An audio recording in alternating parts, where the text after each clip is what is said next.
This is the Body Wise podcast. Thank you for joining Laura and Cristina for another intimate exploration of collective wisdom.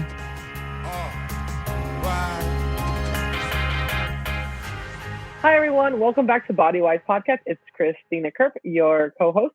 Today, I'm super excited to be joined by Angela, the founder of TRIBALÍ Foods. I love Angela. I know her in real life. Really lucky. We've hung out a few times. But she's a phenomenal human being and entrepreneur. She's so passionate about what she does. I love that she brings her tradition, her Greek tradition to her business. Angela loves the power of real food. She's turned her family recipes and her kitchen intuition into, ancestral approach to health. It's real food, protein products that you can make in your home that can be the center of your meals and easy peasy. And I love that they're super accessible. They're available everywhere now. And I mean, that's just a dream, right? Making healthy, amazing food accessible to everybody. And Angela has an incredible story, and I can't wait to get into it. So please, everyone, a big warm body wise welcome to Angela. Thanks for being here. Thank you so much. And what an introduction that was. Thanks, Cristina. I feel the same way about you. We have a lot in common. That family heritage, the bond to like the kitchen and really, expressing our love through making these recipes and the food. I mean, it's just so much part of my family. So yeah, I'm excited to share my story. Yeah, thank you so much. So for those who don't know, TRIBALÍ Foods is it's a packaged food company. So you created a product, you put it in stores. You started off with beef patties, yeah? Yeah. And, we sometimes, coming from the nutrition world that you and I both know, sometimes people poo-poo package. Like we want to cook from fresh and batch cook and always make homemade meals. Well, that's not reality, right? Life gets in the way. And there's times that you do need to open your pantry or your freezer or your fridge and have trustworthy brands. So that's kind of where I made the transition from, I do love to cook from scratch, and I have recipes passed down from grandma to mom that I've inherited, from that Greek culture. But when push comes to shove, like with 3 little kids, I've got to have some good, healthy protein that's quick, fast, convenient, and easy in my freezer. And that's kind of how these came about. I grew up in the restaurant business, and ironically, there's a lot of little ironies here to my story, but my dad had a fast food hamburger drive-through when I was young growing up. And I got to tell you, it wasn't the healthiest of food, cheeseburger, fries, milkshakes, that kind of thing. And to boot, I became a vegetarian at the age of 13, just to really denounce the Greek family, right? I'm like, I don't want to eat. You don't need no meat. You don't need no meat. Have some lamb, right? Like my big fat Greek wedding. Exactly. So that was a big joke in the family. Although I will tell you, I did eat fish. So I guess it's technically called a pescatarian, right? But just red meat, as a matter of fact, funny story, I went to Greece when I was like 15 or 16, and one of my aunts thought I belonged to a cult. She's like, why would you not eat meat? What religion do you believe in? Anyway, so I did it back then for all the wrong reasons, Cristina. What do we know at 13, right? And even I have a daughter that's 14 right now, and I'm trying to guide her as to eating healthy and being strong. Back then, who knows what I was thinking, but it definitely I wasn't doing it right. I moved from eating red meat to eating lots of packaged 100-calorie Snackwell packs because they were, just stuff that wasn't nutritiously dense or pure in its form of, macronutrients and micronutrients. I was definitely nutrient deficient, but calorie counting, low on fat. We've swung the pendulum so far that now I'm like embracing healthy, good fats. Right. What's better than an avocado or some coconut oil? There's so much more we know and so much more that we've incorporated into our nutrition protocol. Right. So I stayed a vegetarian for a very long time, or pescatarian for like 30 plus years. Wow. And that served me. And I thought it morphed into a little bit more expansive. And then I realized, in my 20s and 30s, while I was pregnant, doing some blood work and realizing that I've got to incorporate some really healthy alternative protein sources in and not just stick to, snacks and protein powders and protein bars. Real food, right? And then, fast forward to about 4 years ago when honestly, the hard drive, I don't even know how to describe it, but the hard drive stopped working. And sometimes, as you know, as women, we have to turn to our hormones and balance what's happening in our life at this stage. And I think it was sort of that premenopausal, in my late 40s stage that whatever was working for 30 some is no longer working. And you always go to food as your first source. Like if something's not working, let's start with food, right? So I looked at my plate and I'm like, okay, whatever's been working for so long, it's not working any longer. So what if I incorporate a little protein that's grass-fed and I'd studied so much in the paleo community. I'd become a nutritionist by this time. And I knew that there's some really great health benefits of high quality, right? And it's all about what you can afford. But I wasn't into the confined animal feeding operations for a lot of ethical reasons, as well as the health of the meat, because, you are what you eat, right? So I thought, let me try a little grass-fed and finished, organic, high quality. I think I first tried bison, I loved it. And I never looked back. And this was 4 years ago. I'm like, what have I been missing? So to make up for it, I've eaten more meat over the past 4 years than I ever did, right? And then I kind of went back to the roots of what have I known all my life. And my dad in the burger business, I'm like, people eat burgers. People love burgers. I presented them on my website and in TRIBALÍ's package outside the bun. So, just a little different, a little more paleo style, because I feel like, we all need a good, healthy dose of protein. And I'm not talking 16-ounce ribeyes breakfast, lunch, and dinner, right? You just need a handful, but you need it because it's bioavailable. It's got all the vitamins and nutrients that your body needs to thrive, and I feel like I was doing myself a disservice by trying to supplement with all sorts of stuff that just, like I said, wasn't working after so many years. Absolutely. Yeah, and you're right. Burgers are so convenient. I love ground beef. Like I have on my website, I think I have more ground beef recipes than anything else. Like meatballs, burger patties. It's convenient. It's quick. Kids will eat it. Kids will eat anything in a burger, in a patty shape. You can put it on a lettuce wrap. You can dice it up into a stir fry. They're so versatile. But your patties they're raw, right? They're not. So they're right. You have to cook them. So they are formed and raw. Yeah, and I wanted to make them that way so that they had a little bit of an authentic taste. There are other ones on the market that are microwavable, but what you end up with is like a rubbery hockey puck, right? And I'm like, I want this to look like what I made in my kitchen. And quite frankly, when you pull it out of the package, it's kind of ununiformed too. Like it doesn't look like it came out of a machine and it's so. We did the best, and although it is like a packaged food, when you turn over that ingredient deck, it reads like something my 11-year-old can pronounce, source, and identify. Like there's no bunch of fillers. Like I didn't want it. We talked about recipes, right, before, and I said, well, what if I ventured into seafood and maybe other proteins that I can come up with? And there's so much you can make in your kitchen. I thought to myself, why can't I commercialize this and find a co-packer and mass produce it and bring it to the market? And lo and behold, you actually can. It was a huge feat. I did not know what I was getting into, but it can be done. Right. And I remember interviewing various co-packers, I'm in California. And so I'd gone to Kansas to Texas, all over the board, trying to find the right partner. And so many of them were like, girl, if you, condense the amount of protein and add some binders in there and some fillers to, get your costs up and say, I'm like, no, that's against the principles of what I'm trying to do. I don't care if it's more expensive and I don't care if my margins right now aren't exactly where they need to be. I don't want to sacrifice on putting a bunch of crap, if you will, in there to justify the price. It's just a matter of if I can make it in my kitchen, I'm going to find someone that can make it. That's amazing. I love that you're not willing to sacrifice the quality of your product to, bring it to market. But let's talk a little bit let's reel it back a second because I'm dying. I think the listeners, so many people, like I mentioned, a lot of people, I think watching Shark Tank traumatized me and I was like, nah, I don't know if I want to do that. But I think so many people have that. They have this thing they make in their house and they're like, people would want this. So tell us a little bit, what is that? Tell us that story to producing this packaged food good. Yeah. And, I've realized I've spoken to a lot of mentors and we've talked, Mark Sisson too. He took his company and he sold it and he was one of us at one time with an idea, right? I'm like, all right. So I found these mentors in the community in the CPG consumer packaged goods. I'm like, okay, how'd you get from point A to point B, let alone point Z, right? Let me just get to my first step. And it all starts with an idea in your head. And then you're like, okay, how do I commercialize it? But I think in stepping back, anybody who's looking to do something like this, you have to know your why.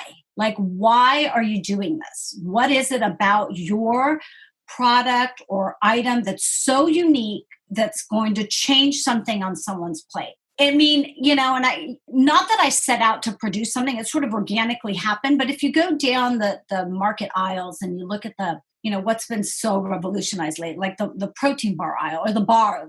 There's so many. I mean, okay, someone could come out with yet another bar, but like, why? What is different about yours? Or you go to the drink aisle. There's so many, different drinks with CBD in them and this in them. And then, like, what is going to make your product so unique? And not just to make it on the shelf and sell it, but to convince the retailer to put you on a shelf and the consumer to purchase it, right? There's got to be a lot of reasons and benefits. And if you're passionate about it and you believe it in yourself, then it'll come out on all your touch points. But I think that's where you need to start. And then for me, my journey, luckily, like I said, my dad was in the burger business, and he's got a really successful burger place here in Pasadena that's been around for ages, like 40 plus years.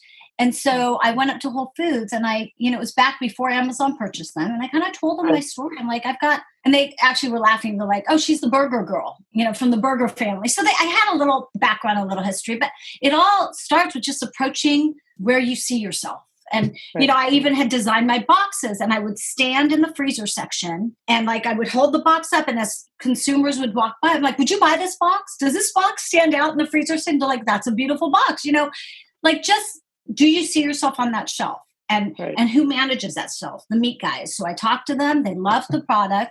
They tasted it literally in the back of, the Whole Foods market. They cooked it up. They're like, these are damn good. We're going to hook you up with corporate. And then the ball started rolling. And luckily I had, I had a little help. So I started on my own with my idea, but my two brothers own and operate a bunch of restaurants. So they came, like, as you know, from food service, but not food production. You know how the restaurant, you create your recipes and you service, but it's a different world when you're different animal, right? When you're like, you've got purchase orders and you've got a co-packer and they're manufacturing your product. That's a whole different animal, but they knew a thing or two about food, right? So I took them to the meeting, and, I don't like the phrase fake it till you make it, but I do believe in presenting yourself a little bigger than what you actually are, right? I was working out of my home. I just had an idea. But when you go up to Whole Foods, I had like a PowerPoint presentation. This is my company. I brought my brothers. We're legit. We had nothing. We had an idea. But you got to present yourself like, I know what I'm doing. And if I don't, you better believe I'm going to figure it out. And another good resource, like, there's tons of books I'm looking down at my library right now that have to do with how to take your product from concept to reality, right? How do you do it? And I read every single book out there to see, how did others do it? Like I said, like finding your mentor. How did you get from point A to point B? So at some point in my life, Cristina, like you, I'm going to write a book, like how to start it from an idea, because each person has a different journey, but it really does have a few like key components: your passion, your perseverance, and your persistence. Like, you just have to keep kicking the ball down the field over obstacles, go around them. I mean, there's always the no's, but I even have my family members going, what are you doing? This is going to be a lot of money and a huge, I'm like, that's okay. I'm going to do it. Right. So you have to believe in yourself.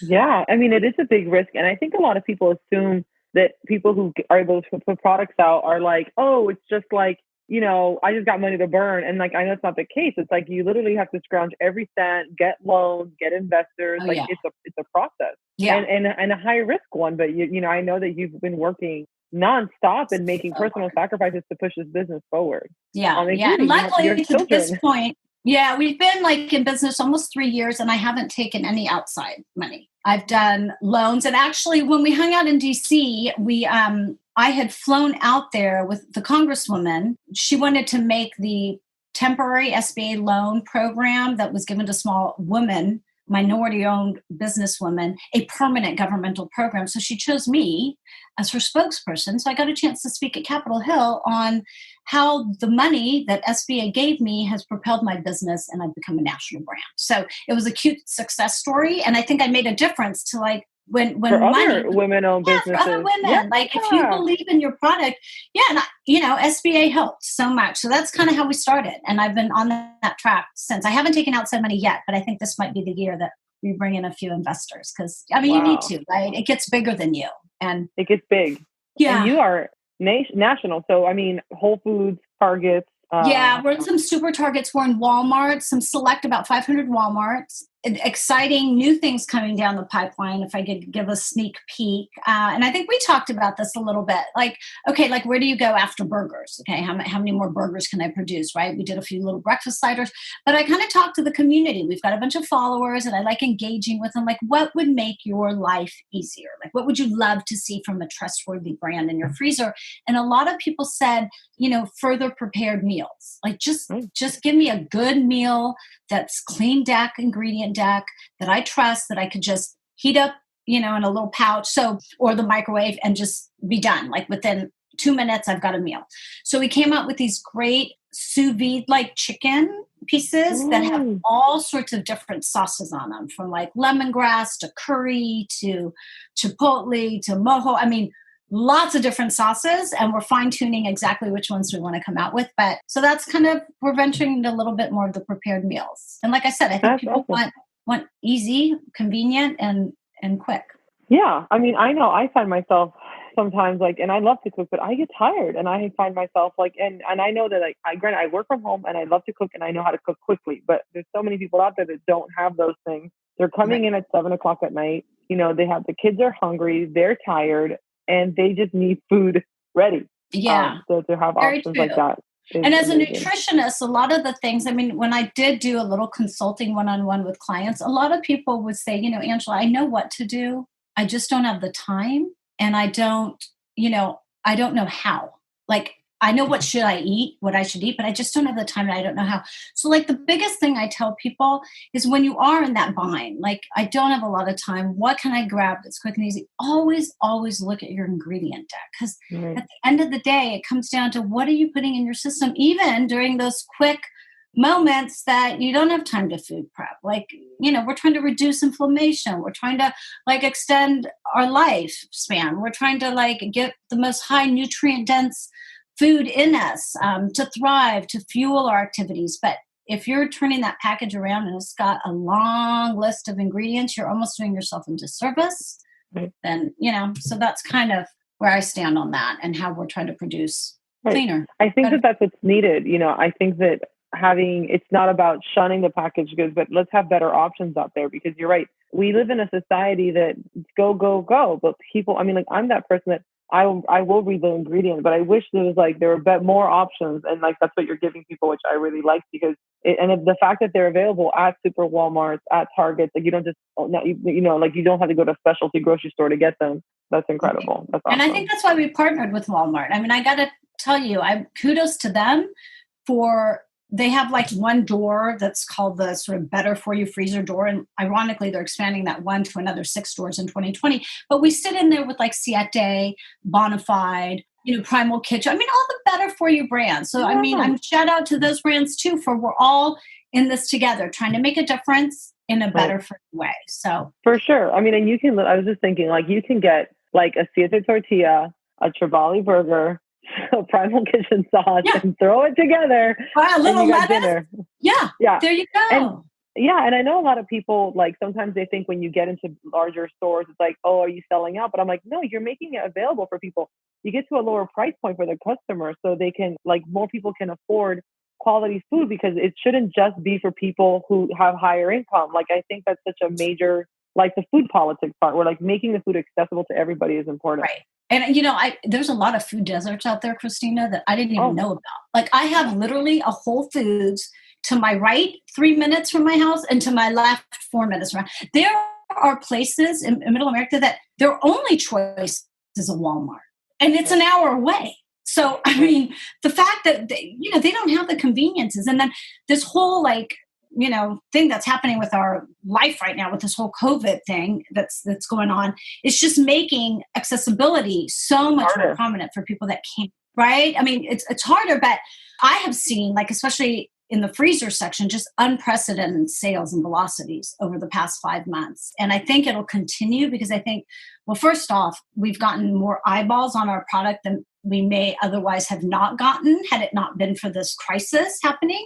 But I also think people are realizing that, you got to have a little backstock, in your freezer and your fridge of things you can trust, because you never know when that rainy day may come, or when that curfew plus COVID plus crisis plus catastrophe. I mean, we're hit with everything all of a sudden. So it's really testing us across all areas of our lives, but especially nutrition. Like, how am I still going to sustain healthy eating habits and still, be able to put dinner on the table, For sure. So, yeah, and that's such a, the food desert thing is so true. And I wonder those people who live in those areas now. I mean, even in like inner cities where there's bodegas and corner stores, and they don't even, and maybe there's like a few real food items. But my sister and I were discussing this the other day. Like, it'd be awesome to get these stores, right? To carry these like convenient real food items, but of course that's like a larger conversation, but it takes, it takes a few to get the ball rolling, right? And that's what we're out there doing. And I mean,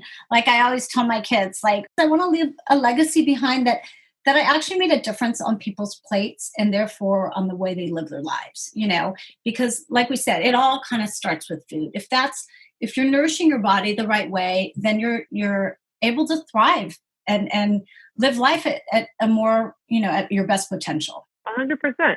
And I think that that's a beautiful legacy to leave to your children, because I think, they really watch what we're doing. So tell me, how do your kids, like, what do they think about what you're doing? Do they get like annoyed that you're like busy a lot? Like, how's it been? I mean, it's tough. Kids at any age, need us. And I personally know the struggles of being a working mom, but how have the kids, like, what do they think about all this? So all of it, right? I don't think they appreciate yet, but they're like, at one day, are you going to be big mom? Are you going to make money? Right now it's still a struggle. I'm a little startup, and it's like another child, Cristina. So I've got 3, right? Right now they're 16, 15, and 11. And TRIBALÍ, I would say, is the 4th child.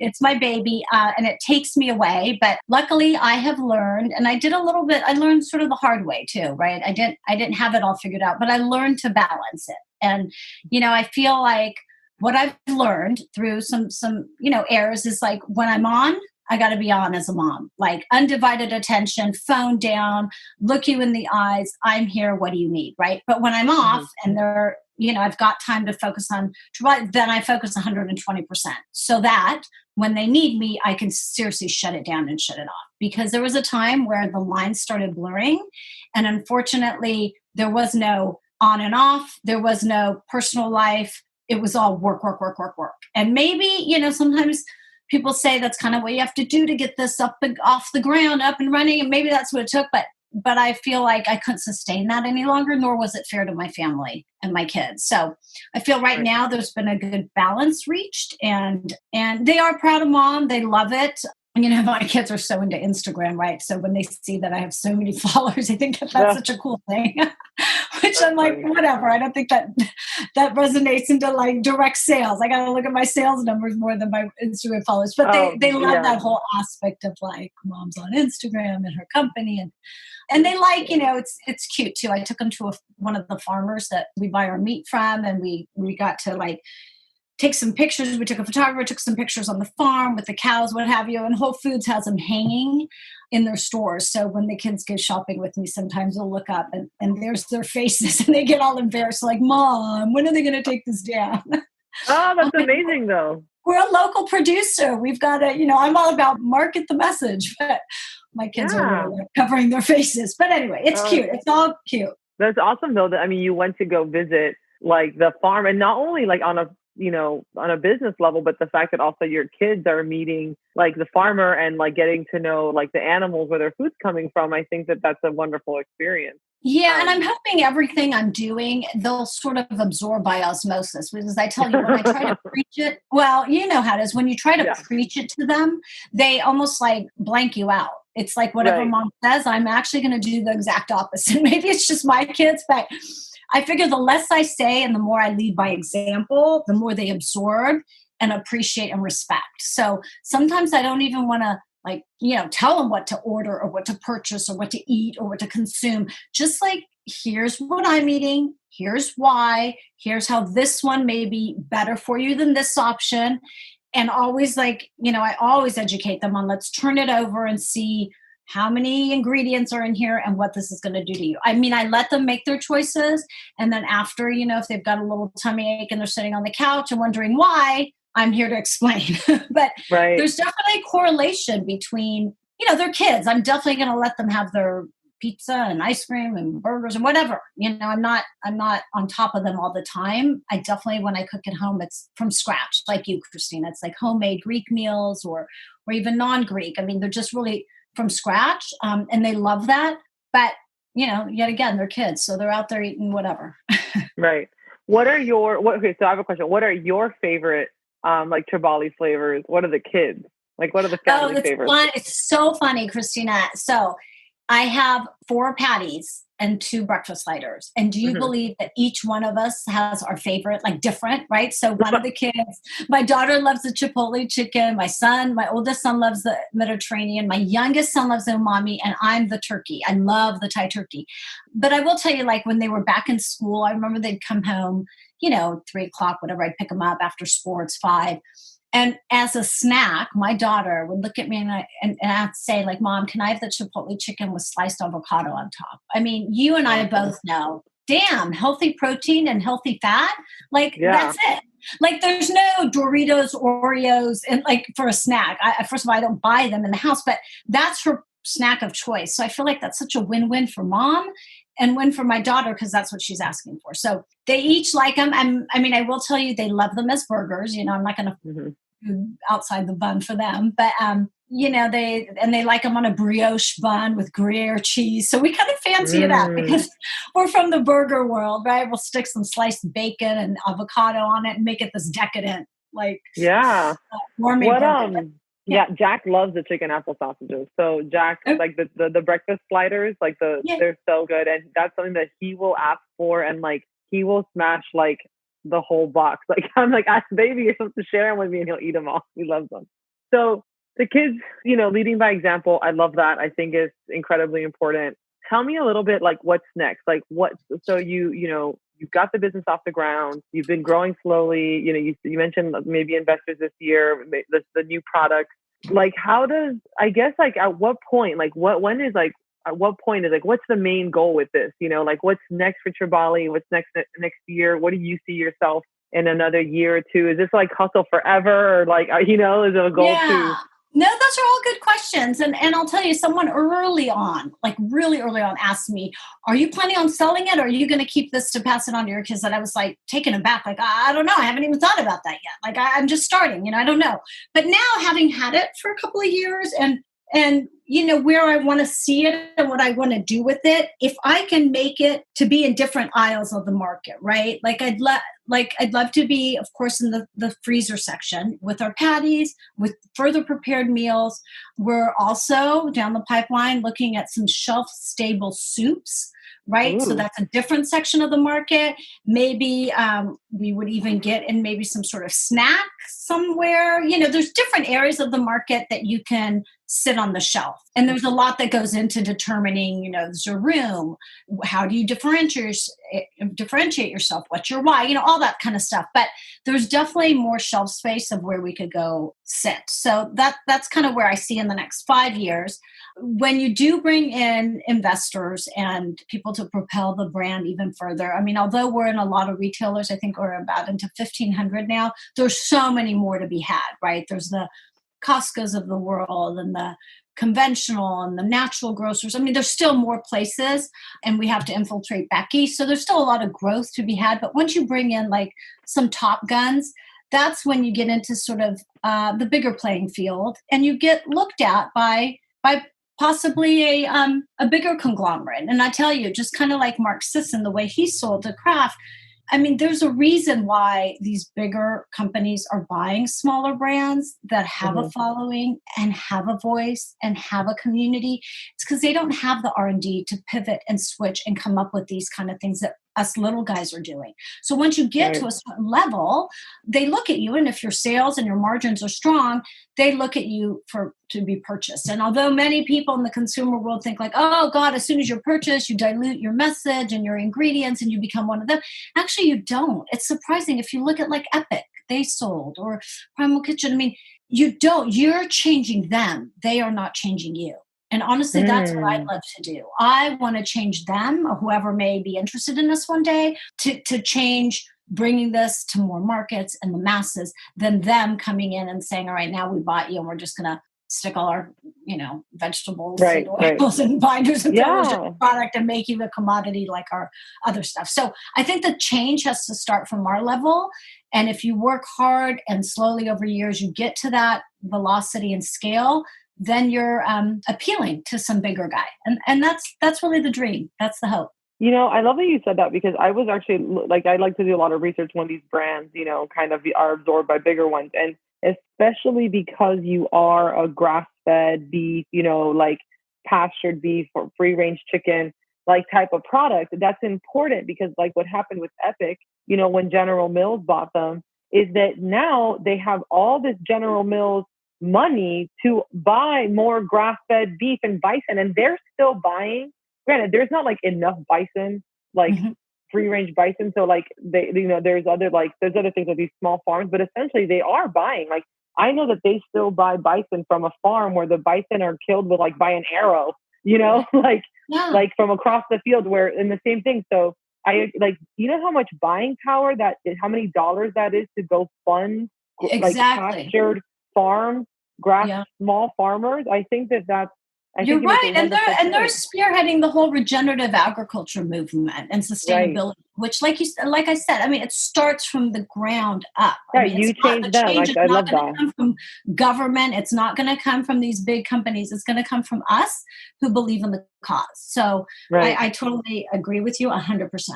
Okay, I have another question for you. So I think most people think of when they're going to sell their product, they're going to make it in their kitchen, and then they're first going to be in their kitchen making a million batches and hand delivering it to people and selling it maybe at the farmer's market or outside their house, like lemonade stand style. And then or rent a bigger commercial kitchen and be in there producing it themselves. How do you think, what's your best advice for someone who is kind of in that phase where they're right now, cooking up soup from scratch or making sauces and bottling it in their garage? What's your best advice from someone who's got the fire, who really wants it, who's got their why and their passion, but they feel like they're never going to get out of mailing stuff out of their house?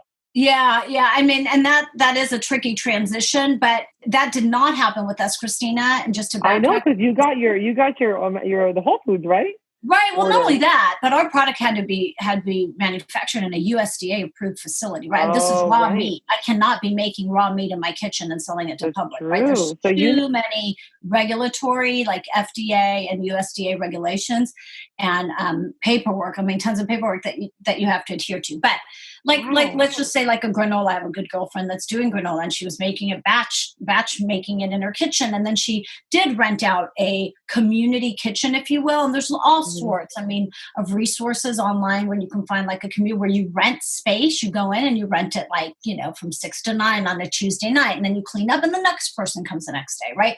And you can make it there. And that is how most people start. I mean, you take it from your small scale in your kitchen to a commercial kitchen. And then as you get bigger and you do increase sales, you can outsource it. You can find a co-packer that'll co-pack it for you. Of course, they take a percentage or charge you a fee, but then, they're it's all their hands, right? You're sort of just standing by and just giving them your recipe, the raw ingredients, and they do everything. And I think that's the easiest way to go, but it takes a while until you can scale to that level. Like I said, luckily we had to go directly to a co-packer because there's no raw meat that right. I never thought about that. That's so interesting, because I know that they were just trying to. So did you hear about the Prime Act that people were pushing to get through, that would kind of lower or open up other facilities to be approved for FDA? Because part of the reason that there was meat shortages during coronavirus is because with the big Smithfield and these bigger companies having these shutdowns, they're just even though farmers had animals, they just weren't enough facilities to process it. So I know Rob Wolf and a lot of people were trying to I called to tell my representatives to support the Prime Act So a lot of these smaller farmers who are like, butchering their animals and trying to sell and grinding their beef in like smaller butcher shops, they could prepare that and that could be sold in stores. Yeah. Yeah. Well, we need that, especially in a time like this where there's more demand than there is supply, right? But there are just some regulations for all sorts of, and Oh, for sure. believe me, for a little company like this, I have so much insurance because of, what can go wrong with raw meat and frozen. So yeah, you have to have all those things implemented in place, but it can be done for sure. Yeah, no, that's amazing. I mean, I love that. I mean, I think that I love your story and your product because it really was, again, like you got that shot, you got that one shot that was like, you have this product, you make these awesome burgers, everyone loves your burgers. And they're like, people from Whole Foods, they're like, hey, Angela, we'll try your burgers. And you're like, what? Okay. And you like show up with, you're like, you're ready to go. And I know you said earlier, you don't like to fake it till you make it, but I truly feel that. I mean, I've done that a lot of times in my career where I'm like, yeah, I can do that. And then like, well, I'll tell you, I mean, the one thing I do have, Cristina, is a whole boatload of confidence. So I I can stand up and talk the talk and walk the walk and then come back and figure it out. I'm like, okay, what did I just plant myself in? And what did I just promise? Like, I'll promise and I will not under deliver. Like, I'm going to over deliver because I just like committed to something. So I think you can get out there and say, this is what I want to do. Like, I even have a vision board and I write down like, what do I want to accomplish? Like, kind of like the questions you asked me, but it's up on my board and I look at it every day. And it's my little mantra. I say it to myself every morning so that it's embedded in me. Like, I believe it. I breathe it. This is going to be something, No, that also, and confidence. We had Elle Russ on the show and she was talking about her book, Confident as F. And I think that, you hit the nail on the head. Like, when there's something that you're passionate about and you want to go after, it's about, having the confidence in yourself that you can bring it to life and just, not giving up. And I know that it's been like a long, crazy road and you've worked your butt off, but I'm so proud of you. And I'm so happy that you came on the show to share your story. Thanks, it's Cristina. truly amazing. Yeah. Thanks. And thank you to you too for all the books that you put out there and make our lives so much easier with some great creation. Thank you. So everybody, we'll have to come. We'll have to like coordinate someday and come up with like a TRIBALÍ Cristina meal. Yeah, for sure. Well, it's funny because when you said you were getting into snacks, and I have no idea if this product could be made shelf stable. But there's a few people out there who've tried to put out like protein chips, but they're all garbage. They put a ton of fillers in them. But I have a recipe for chicken chips in my new cookbook, and I'm like, if that could go to market without having to sacrifice ingredients, that would be revolutionary. Let's talk offline, Cristina. I love this. Yeah. This is how things are created. I swear to God, it's like an idea and then the wherewithal and know how to get it done. So I love it. We're going to talk. All right. Sounds good. Well, everybody, you can find, first of all, TRIBALÍ Foods. You're on Instagram. They have a great community online. We're always running giveaways. They're sharing information, kitchen tips, recipes. I know on your website, you offer like ebooks, like even recipe stuff. So everyone make sure and we're doing follow. This. Yeah, you can purchase this online, but we're doing this great thing that's going to come out shortly here on a subscribe and save model. So because we're finding that people are buying, regularly to stock their freezers. And I thought, why not just put them on a subscribe and save? You save a little, you get your box subscription of TRIBALÍ products. Be on the lookout in 2020 for the further prepared meals. And hopefully we'll just, have your freezer stocked with TRIBALÍ. Yeah, for sure. So make sure you go to your store, check your freezer section. And if you don't find it, ask them to stock it, right? Awesome. Thanks, Cristina. Thanks so much for having me. Thanks so much, Angela.